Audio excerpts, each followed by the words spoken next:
I-teen female originally was meant to be a bridesmaid at my brother's 25 male wedding in 2020, but they canceled when my sister-in-law found out she was pregnant. There was no talk of a wedding till 2 weeks ago when they surprised us by saying they were legally married, but will have an official wedding with family and friends at sister-in-law's aunt's mansion to save money for the honeymoon.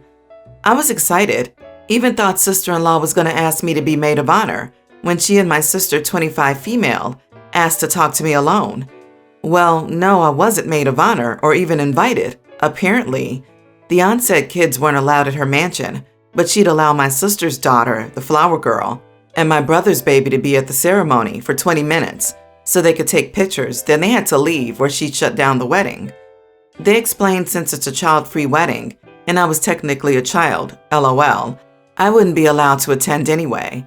So they decided I'd babysit, along with the bride's teen cousin, a total of 9 kids, as a way of being involved in the wedding without being there.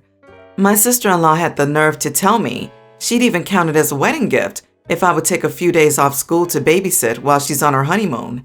I honestly couldn't speak due to shock till my sister suggested I should take their kids overnight because they'd all be hungover the next day. I screamed, "No, no, no, I'm not your nanny. Don't ask me to ever babysit. Again, ever. Screw you and your kids," before busting out crying. My parents came into the room demanding to know what happened, so I told them and they were angry. My dad said I wasn't their slave, and he was sick of them treating me as such. My mom said if they even attempt to pressure me in any way to babysit again, they wouldn't pay anything towards the wedding. We all got into a massive fight. My brother told my parents not to go to the wedding, and my sister claimed I was the favorite, so she isn't on speaking terms with them either. The wedding ended up being canceled because the other girl wouldn't babysit alone, so no childcare, and they were counting on the money from my parents for multiple things. My brother texted me today, "I hope you're happy, you little witch. This is all your fault. You ruined my wedding all because you couldn't accept it was child-free. You're pathetic." My sister texted me similar stuff all day, blaming me for being petty. And if anyone is wondering, my siblings are twins. Not the idiot. If in their eyes you are too young to attend the wedding, then you're too young to babysit. They didn't want you to come because they wanted a free babysitter. They should hire one and simply stop being so entitled. If the wedding was actually going to happen, they would have hired babysitters and paid for the wedding themselves. This is not on you, and you're being used as the scapegoat. It's pathetic they expected free labor from 2 teens for their wedding. And it's pathetic to act like the problem was just not being invited. If they couldn't afford babysitters, and they couldn't afford to have the wedding at a venue with such strict rules, they couldn't afford a wedding. You aren't responsible to make up for their financial shortfall. You aren't responsible for making their ends meet. And the audacity to then expect you to take off school to babysit while they went away on their honeymoon? What? That takes some mental gymnastics. Yeah, screw them. They're already married. They just won't be able to have a party due to their own rude, entitled behavior and poor planning. Childcare isn't OP's responsibility. I'm just happy that OP seems to have great parents who put a stop to this nonsense immediately and protected their kid. I hate these entitled brides and grooms. Getting married doesn't mean you can treat people like trash and then expect them to want to do acts of kindness for you. You are not the idiot. They can't have it both ways. They claim you're a child, so you can't attend a child-free wedding, but you're adult enough to supervise 9 children for days and nights and miss multiple school days to accommodate as well?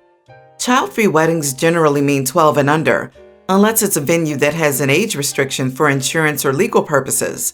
In her aunt's home, there is no difference between you attending now or after your next birthday, other than they just wanted to use you and don't care about you celebrating their marriage with them.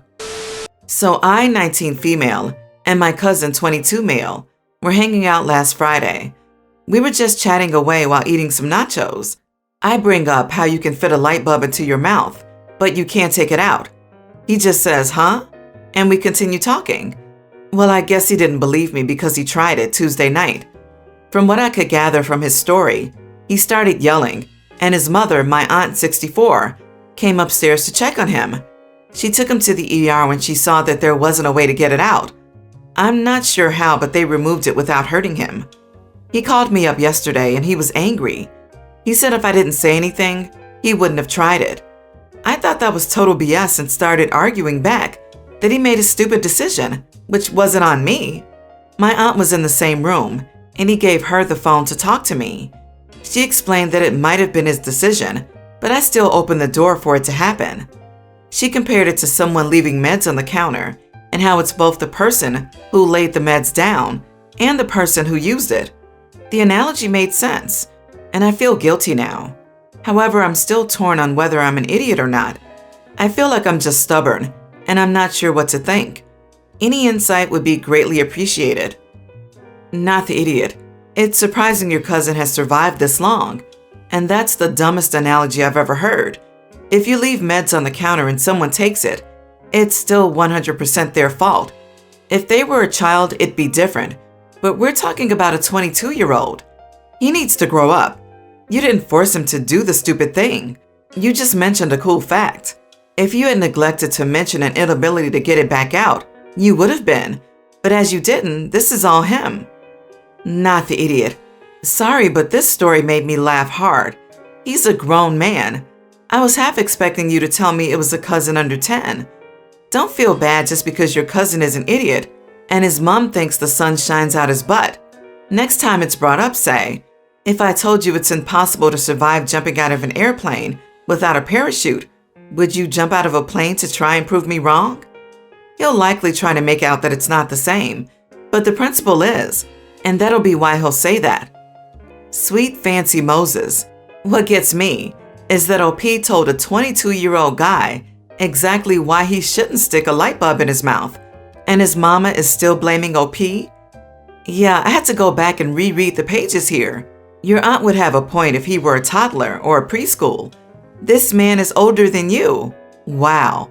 It goes without saying, you are not the idiot. My husband, 35 male, and I, 30 female, just bought a house and received housewarming gifts, including 2 very nice and expensive fake candles that look realistic and have timers so they'll turn off and on at certain times.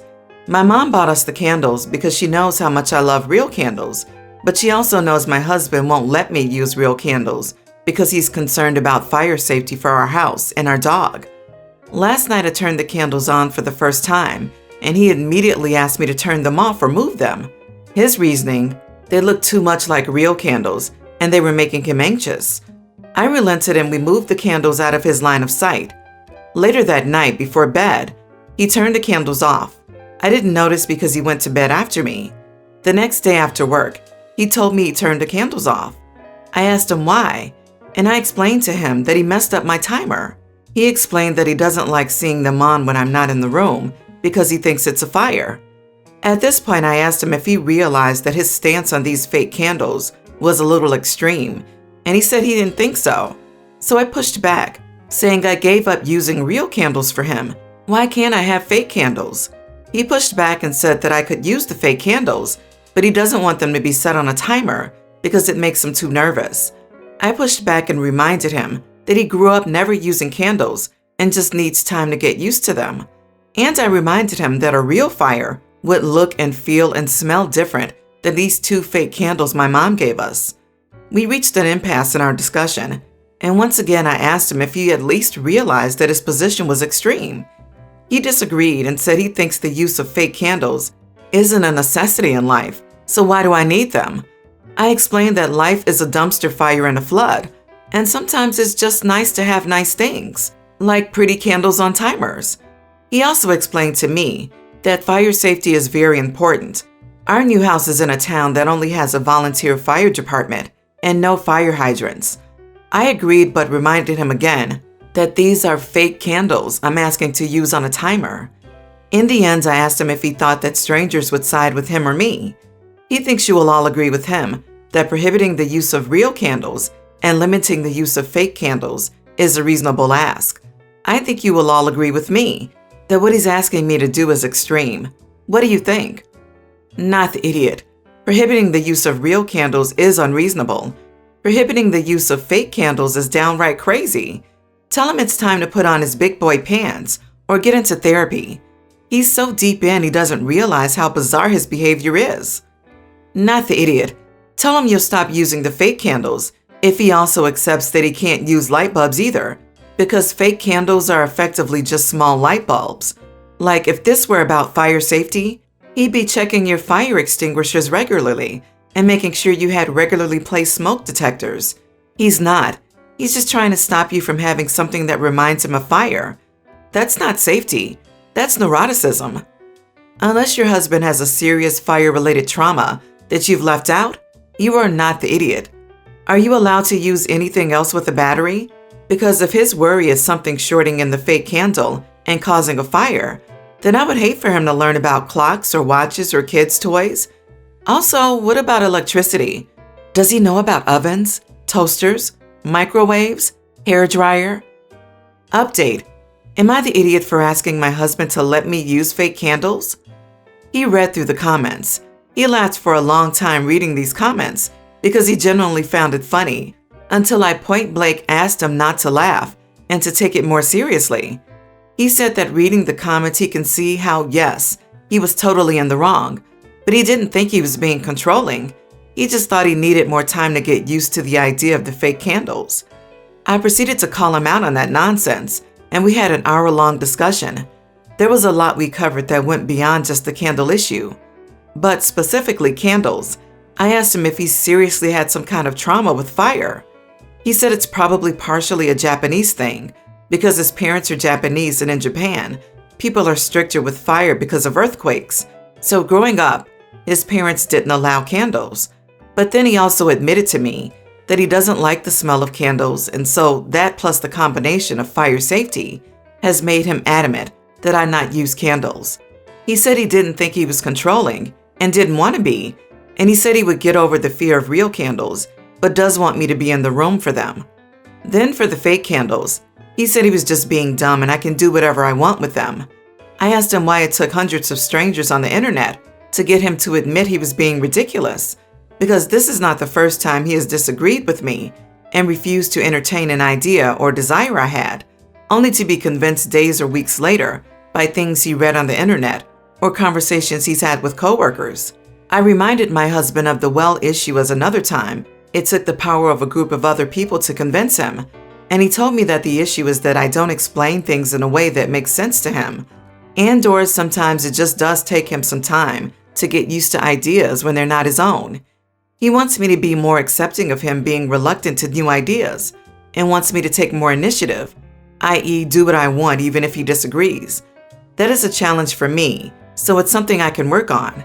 We talked about larger issues in our communication then, and one of my failings has not been noticing the effort that he does put into our relationship. I counted that I do, but our miscommunications sometimes overshadow the good things, so that's where we're at. I can use candles now, and maybe even real ones, and he won't lecture me. And for sure my fake candles are in the living room. It's not really about the candles though. I just want to not have disagreements and fights over stupid stuff. Maybe if I have more confidence in my own decisions, and he has more empathy for my point of view, we'll get better. Thank you to everyone for your responses.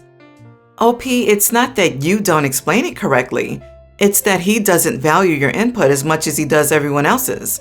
He doesn't think you know what you're talking about in literally any scenario, it seems, and trusts complete strangers more than he trusts you about anything involving y'all's lives.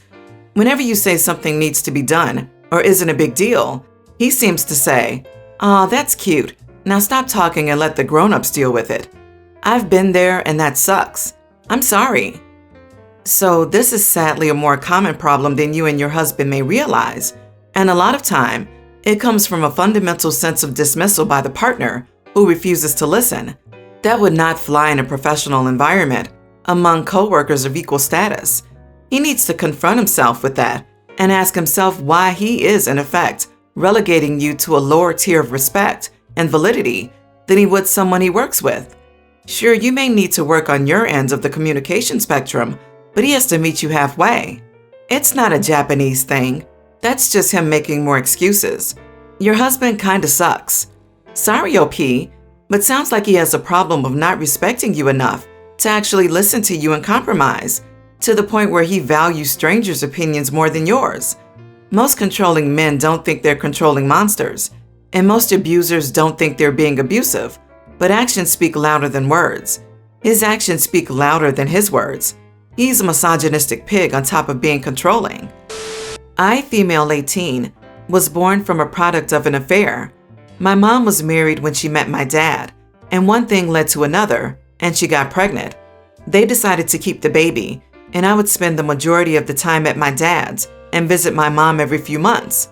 When I was a teen, my dad died in a car accident, so I lived with my mom for 6 months before I moved in with my parents on the West Coast. I'm originally from New York City. My grandparents spoiled me from the day I moved in, from getting a nice car to spending well over $3,000 a month without it being an issue. This continued when I visited my family in New York City too. They would always come with me, and I would stay in the hotel with them over my mom. Well, when I turned 18, I found out that I had an inheritance from my dad.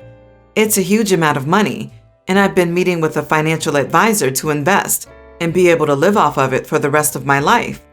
I visited my family last week, where I let it slip that I had gotten an inheritance. This immediately sent a shockwave through my mom's family, as none of them went to college or anything and worked minimum wage jobs. The next day when I went over, they had planned multiple things that I knew they couldn't afford: luxury shopping, spa treatments, etc. I asked them where they got the money, and they all laughed at me. They figured that I was sharing my money with all of them, but I wasn't. I'm not close with any of them. My sisters are not even my sisters. They're half-sisters.